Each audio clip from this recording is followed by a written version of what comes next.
So by now you've all been looking at Photoshop Generative Fill, I'm sure. I thought we'd just have a second look because I've been playing around with it just for around about an hour today now. So we're about a week on. I haven't really used it much except for a kind of a quick demonstration to my mate and it blew him away and things. And we are looking at the future. And I suppose I've got to first of all apologize for last visit when I said this is probably the best thing to happen to Photoshop in 10 years. I think it's actually one of the most powerful things that's happened to Photoshop since I've been using Photoshop, because I came in on Photoshop 4, as it were, so layers were already in then. But yeah, this is a game changer. And I just want to kind of go through some of the images. Feel free to join me on Photoshop School every Monday at 1 o'clock in UK time. We're going to take a look a little bit more because obviously there's sensitive content that we can't actually show on our YouTube channel and things really. Okay, so first of all, let's look at just some of the images. And basically we will look at this one because I think it's quite fun. But that's how it began its life. And then we've actually gone all the way through kind of changing, adding a lion statue, buildings, a Ferris wheel, a stadium, a church, basically put a jacket on her, put a magazine in her hand, stuck a hat on her head, and basically glasses, put a skirt on her as well. You know, for graphic designers, this is just going to be amazing. And as I said on the last one, we're never going to believe a kind of a photo critique ever again. Let's first of all, though, kind of really look at something which is a game changer. If I just hit the F12 key, that kind of, remember, in Photoshop reverts to the original. And then if we just go into the C for the crop tool and we extend it down, then we've basically increased the length of the image, but we've got this white canvas. Now, one of the key things to begin with is to make sure that you are running the beta. At present, we're still on 24.6 because it was only released a week ago. I'm sure it'll be kind of coming more and more. It's only running in English language at present as well, but I'm sure that's going to change in the next weeks or months. So if you haven't got this bar kind of showing, it's one of the things that you're definitely going to need to actually get. So you're just going to go into Windows, and it's the contextual taskbar is what you're going to be looking for. So this is going to be kind of playing more and more of its future within Photoshop. I'm kind of predicting because it's already there now in CC and things really. So anyway, back to today. So just quickly picking up the marquee tool. I've got a 5 pixel kind of padding just on here to soften the edge. Remember to always give a little bit of the image for it to actually kind of fill from. And in this case, because I'm really not trying to do anything other than fill in, I'm going to just hit the generative fill. Before this, we would have done the content aware fill, but of course it wouldn't have added new elements in. It would have just actually looked at what it could actually fix for you, add in sides of the background on, changing the background a little bit and things really. But this is actually adding new context in here. And as you can see, basically it's had a good whack at kind of creating some of the lower ground here.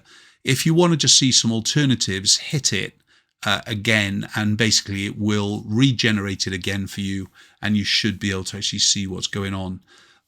Most of the time it's taken between about 6 to 12 seconds to kind of generate some images and things really. And as you can see there, within, you know, less than a minute, we've got 6 different images and we've extended it. So if it was for a kind of a certain kind of blog post or whatever it is, you've nailed it here and things really. Let's just close that one down. Let's look at this image of Molly, and basically it began its life as the vest, and then what I've done is looked at adding in a retro dress. I'll show you this now in a minute. I had to go kind of looking at adding in a flag, not too pleased with that one. So then I had a crack at actually putting in a bedroom set, and you can see what it's doing. It generates the 3 options. So even though I've kind of switched the layer off here, if I kind of click back onto flag, you can see if I select this layer, there are different options of that flag there. Okay, so whatever you are using, it basically is making a new layer based on all visible, as it were, and basically it's giving you that kind of look and feel. So if we quickly just delete those layers, just drop those into the bin, and you'll know my working process. I would by design hit Control J. Why? Because it's just good practice more than anything else. What you've got to remember as well is that we're working on the cloud here. So Photoshop, if it's working on a slow access, slow internet, it's going to take a lot more time and things really. So just within this image, all I'm going to do is do a very, very loose trace around Molly. And we're just going to include the arms. I'm going to come down and actually include a bit of the leg as well. And all I typed in before, in fact, was retro dress and hit in the generate, and then it kind of did its thing. Now, because the hands are in the middle, you're going to have some issue. It's going to have to make new hands. Yep, it's going to make new hands for you. But of course, we could always work with some of the original assets and things really. So you can see here now, it's given us a completely different look of retro dress that we had before and things. So from these, yeah, I really like that. But look what it's done to the hands here. Okay, it's a little bit messy in that one. Let's look at the other hands. They're pretty good, you know, not for a client, kind of for the wall, whatever it would be, but it is a mask, so we might be able to kind of bring back some of those hands as well with it and things. Just B for brush, D for default, X to put black on top, of course. Remember, black hides, white reveals. And you can see here, though, it's beginning to come in, but the hands are in a completely different place, of course. So it's going to need a little bit more help. Let's kind of drag the hardness off. But it is there, you know, you can go back in and create a little bit of a fix and things without any trouble at all with it. But you can see we've lost the arm now. So then I went in and basically went, okay, well, what's the alternative to the wardrobe behind? So just once more, a very, very loose trace around Molly and the edges of the bedroom set. And I just typed in bedroom and just goes from there. So again, some things are going to be very, very quick. I found that when a background is really out of focus anyway, it tends to actually help the AI or this generative fill actually do its job and things. And once more, just selecting on the different kind of options here to actually give you a different look and things really. So if you're a kind of a boudoir photographer working in a small space, so if we just kind of switch these off for a minute here, and you went, okay, well, in fact, I'm working in a small space. I'd like to offer my client a little bit more of a kind of a bedroom set, but I don't have the budget or the space to be kind of doing it. Then all we've got to do is actually say, okay, what's it like? You've got to be aware, though, that you're probably not going to hit the same bedroom yet. I'm sure in time, as this kind of improves, we're going to find ourselves the ability to actually call upon that same kind of background, whatever it would be, and things. So as you can see, it's generated 3 different backgrounds again. But again, once more, I think it's done a really, really good job with it. But when you kind of then look at what we did as far as the what she had on is concerned, I think that's just quite incredible to actually have the look and the feel to what we've got here and things. So pretty cool that. We did do a leather jacket on the last one. But this I wanted to see. I was doing a film for the Academy with Molly, where we're doing a kind of a whole boudoir shoot just based on the vest. And once more, all we've got to do here is basically take the outline of Molly.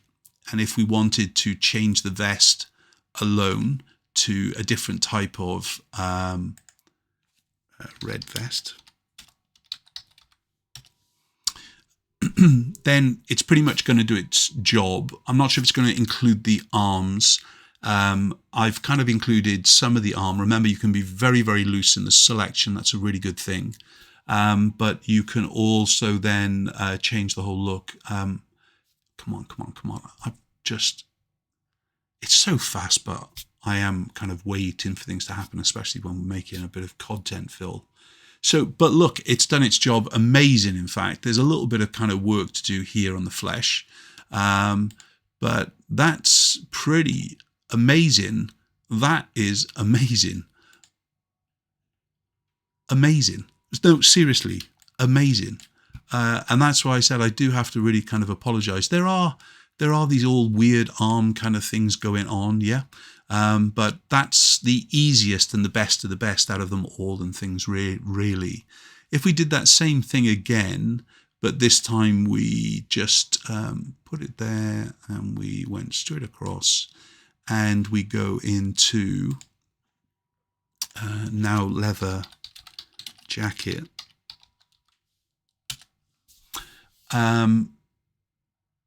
This should kind of really kind of for the graphic designers or the designers full stop, and they're looking to actually ideas. So as a commercial photographer of past, I would get kind of images through something like this, please. But now they can pretty much lift an image from Google, change it and say, I want it like this, please. You know, as far as the jacket's concerned, the model and everything else is kind of there. I think it's doing a good job. You can see, though, the issues here. Yeah. Is it like that before? Perhaps if I hadn't done such a tight selection on her, we would have actually got away with it. So in other words, if I just go really loose, hang on a minute, let's do it again, really loose here. We do the same thing, leather jacket. Had a few comments on the last film. Somebody was saying I kind of try it without anything hidden there. Now, you know, the likes of the AI and Midway and everything else with it, that's great because you can type in the kind of the generic words that you want and it puts it all together. But the great thing about this for us, of course, it is creating what we want from our images, which is obviously even better again. What's weird there, it's actually done something really strange to her mouth. Can you see it? So B for brush, D for default, X to put, making sure we got black on top. And let's just bring her original mouth back. Molly's very cool, but I don't think she'd want a mouth like that. Very easy to do. If you try and basically use the words like lingerie or nude or remove at times, you're going to find that it is going to go against the Adobe kind of allowance, and you're going to get a little orange screen that comes up with it and things really. So if I just typed in, let's go here. And we just do bra. I wouldn't be surprised. I haven't done it with this image. Okay, there you go. Okay, so it goes against the guidelines with it. So just be aware. You could be just go into crop top, and that might get away from it. If you put lingerie in there, which I've tried. It was rejecting that as well. I haven't tried crop top, in fact, so it'd be interesting to see if that does it. It didn't. But it's obviously just, oh dear, it's dropping the top rather than anything else. So, yeah, okay. Let's do that one. Let's get rid of that. Had a bit of fun. You got to have a bit of fun, okay? Otherwise, what's the point? Yeah, so I'm sure the social media images and the creators are going to have a real brilliant time with these things. We're just going into graduation season now and everything else with things. This was one I was looking at adding a background in from scratch. The image originally, though, was a grayscale. And if we just go across and we create a new layer and we just go into, cancel that, Control A to select all that. Then we click into the generative fill. You can see it's saying it needs to be in the mode of RGB. Okay, so just going up into image mode and RGB, that will solve it for you. In this case, I'm just going to go into click in generative fill, and then I put it haunted house C. Just did its job.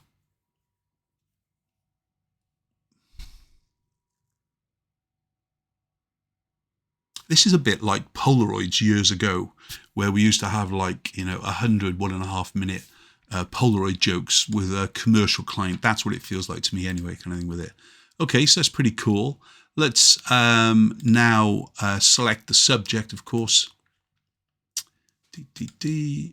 Select the subject, and we'll Control J her, and we'll just pull her to the front. So let's put in a monochrome or black and white finish to it, and then let's move it. Okay, now when you move it, you can see straight away that it hasn't got anything else to the side here. So what we've got to do then is, once we kind of know its position, make the selection, remember to overlap the selection wherever you're going to, and then hit the generative fill or generate. Yes, and because you haven't put in any words, it is going to basically look at the background as is, and now actually kind of add the house size, width, whatever it would be, and things. There's another image I want to show you before we get into the girl's image, because it really does make a difference. So you can see here I've got 3 different images. Choose the best one, whichever is right for you. Obviously, I've still got the ability, if I want, to move her, but as you can see, she's a part of the photograph. Even though I made a copy of her to go on top, it's basically there. If I wanted to create kind of a blurred effect in the background, what I've been doing initially is just going Shift Control Alt E to create a new layer based on all visible layers. I'm moving that to the top. Then I'm going up into filter and convert to smart filter. And then just going into the filter. In this case, let's go and choose blur gallery, and we'll use a iris blur.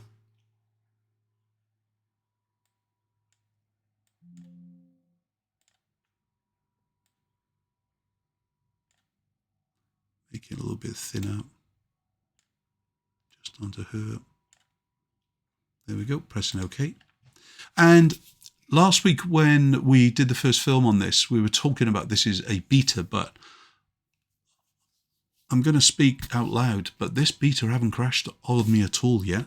So I'm pretty happy in the way it's going. And if you were using it as your main Photoshop, I'm sure there's people out there where it's crashing, but it hasn't done so for me yet. So I'm happy bunny, as it were. One of the benefit, of course, you've got with the blur gallery and a smart filter here, of course, if you want to adjust, in other words, you did a bit too much of the blur, you can just kind of go back in. That's why I made it in a smart object or smart filter. So I can actually control that and things, really. So as you can see, you can actually create from scratch. Let's get rid of that one. I just want to go quickly into Bridge and show you this, because this has totally blown my mind. So I first began to use this image to kind of change the hat and change the background and everything else with it. And then I went, what happens if? So I extended the background down, then made a selection, and then I went into just generate, in fact. And I was absolutely blown away when I did it before, whether it's going to come up with the same good effect now. But the interesting part, this is a woman in the photograph, but when I did it the first time, it generated a man, which it's done again. I think it's because there was so little of the eyes visible, but that is very, very close to the woman's face, believe it or not. And that has actually done it from scratch. There are those pixels do not exist in any way. And I would say, if you haven't done that yet, go and have a little play, because that absolutely blew my mind. Yes, there's a little bit of work to do on the nose, but come on, that didn't exist. That's how it existed.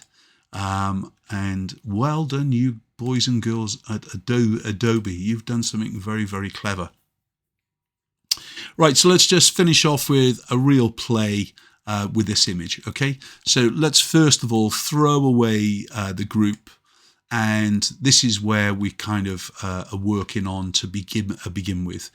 Really depends on what you're trying to kind of create. I would say if you want to actually do the sky, then do it now. So in other words, if we just go into edit and sky replacement, I'm just going to choose the one for now because we've already made films on this.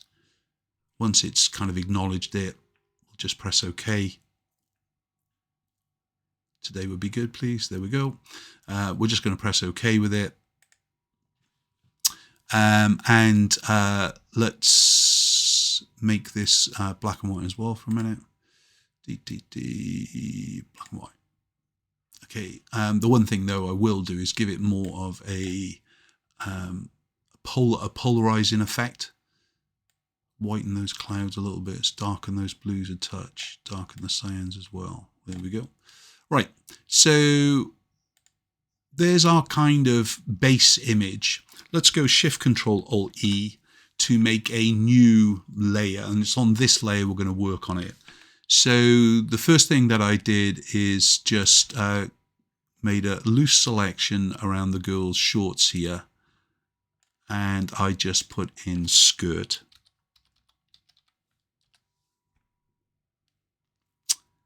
Quite easy for it to do, of course, but it still takes between 6 and 12 seconds. The Polaroid thing I was on about to you before was like, we used to put them underneath our arm, minute and a half, and basically have to actually wait for it to cook. And so all these things that you were saying to commercial clients just to keep them busy, you know, look, it's not going to, you know, in the Polaroid world, we used to say, look, it's going to look a lot better than this anyway, kind of thing with it. But this is what you get to see. So you can see we've got 3 options of skirt there, whatever one is the best one for you. Then I'm going to go into the background here, and I'm going to create a stadium. And it will look at the kind of the shape that you've created as well. I think this is St. Paul's in the background. It's a shot in London, just me out with my Fuji. We went up there for a couple of days and things really, and I shoot a lot of streets from the hips. Come on. Okay, is it going to do? Yeah, okay. So we've got 3 there. It's a slightly different kind of look. It's more stadium lights, isn't it, than a building. So I'm going to keep that one for now, but I could just hit the regenerate again. Then I did another one here, and I just hit church.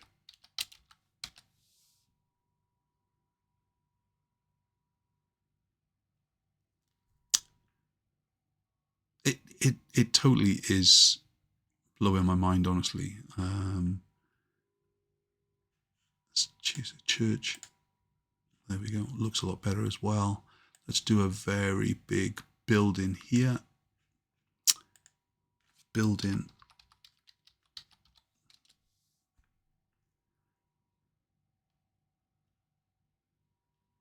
And then we'll just do a few things. We'll put the jacket on her. We'll put a magazine into this girl's hand, and we'll put a lion statue just across there as well. That's okay. And then we'll put a lion statue somewhere around here.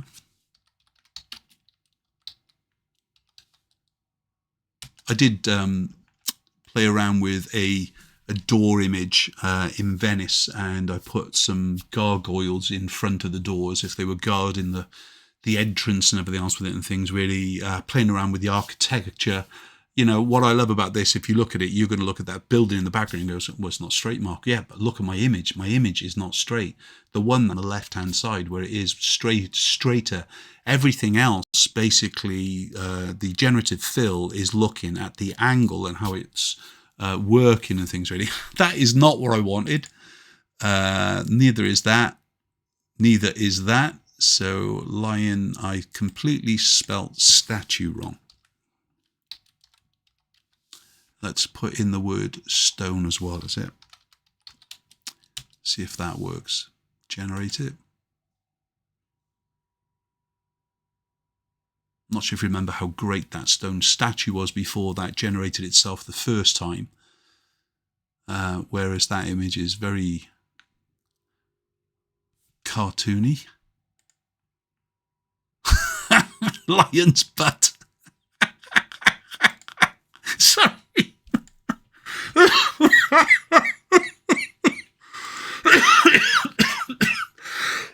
Oh my God, it's so funny. I'm leaving it, all right? Oh, stop it, Mark. Right, okay. Magazine. So let's just replace the bottle of water. Control D there. Let's do that again, in fact. Here we go. Control D, Mark, and then we just go through there. And we'll just do the rolled up.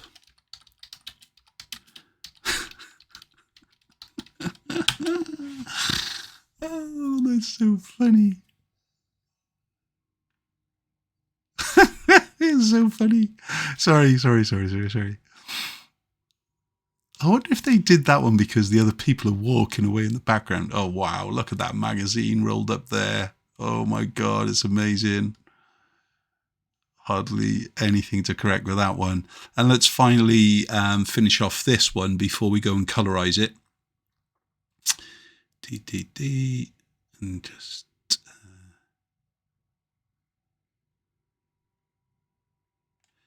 here we go. And this one we're going to do, we'll do leather jacket again, is it? I quite like the leather jacket thing because of the textures and the way it reflects light and everything else with it and things. Plus it'll be interesting to see how the colorize works with it as well and things. This should kind of create us a quick, it's really good, isn't it?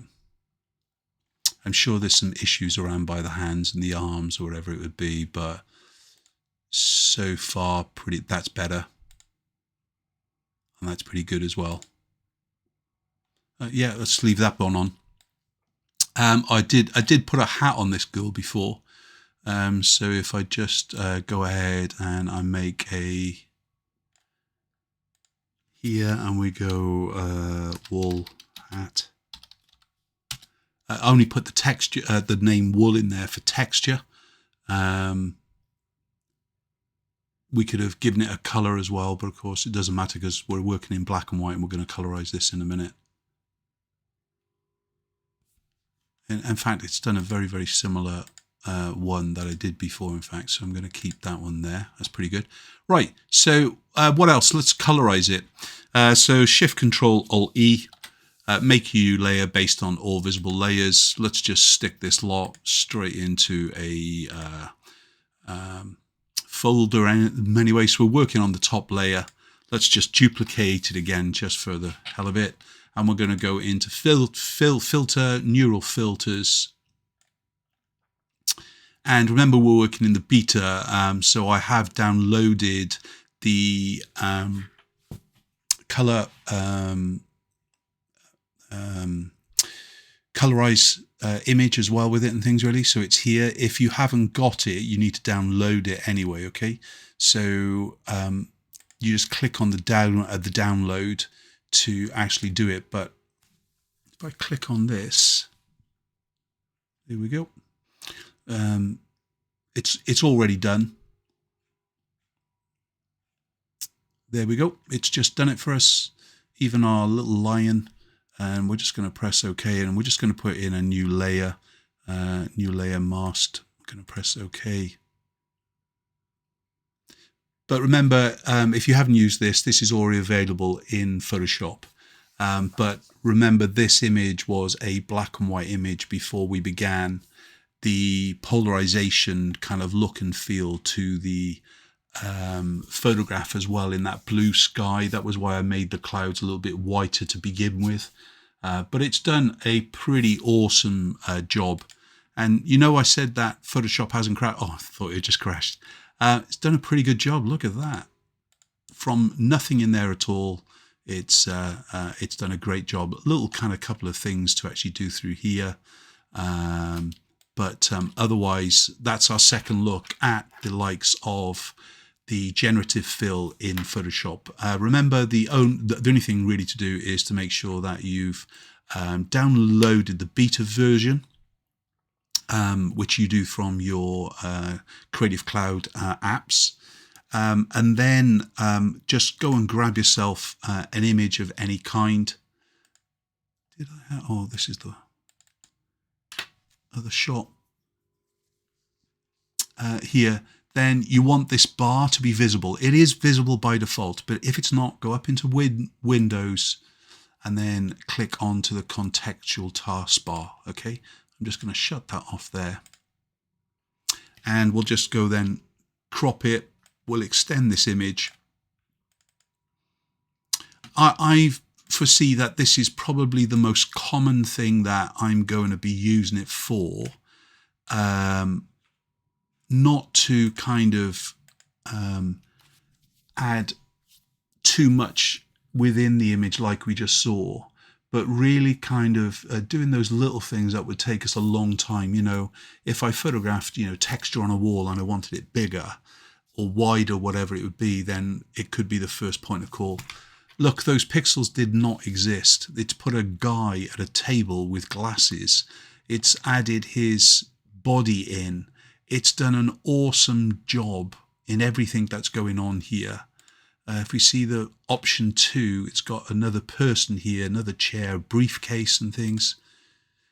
And that's definitely one you don't want to be using. But if you did have that one and you wanted to use the likes of this, but obviously the face is wrong, all I would do is click into the lasso tool again, select around the face, yes, in the generative fill, put in female face, generate, and that's going to do the thing. You might be wondering why I'm using a lot of black and white images, because they're a JPEG file from camera rather than the color image of it, which is basically, I usually shoot black and white on camera when I'm shooting on my street stuff. So basically, we definitely don't want that, do we? Okay, it's hit it again. Remember, it keeps the versions before. Sorry, going back to the black and white. It's just because I picked up a folder of images and went, right, let's see what you can do with these images, and just goes from there. So there she is. I think it's just too big, in fact. And you know that one of the problems that we've got is that if we try and scale it as far as the image is concerned, so if we unlink the mask and we Control T, you can kind of shrink it down. Yeah, it's doing its job, but it's trying to fit within the face itself. If you link the mask, obviously that's its default, and you want to transform the image, it's gonna throw itself a little bit of a wobbly, but don't worry, you can do it, Control T.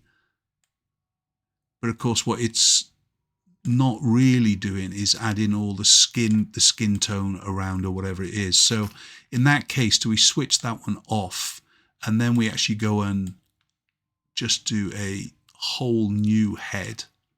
Yes, in this case, let's just hit the generative fill, and it's going to be woman.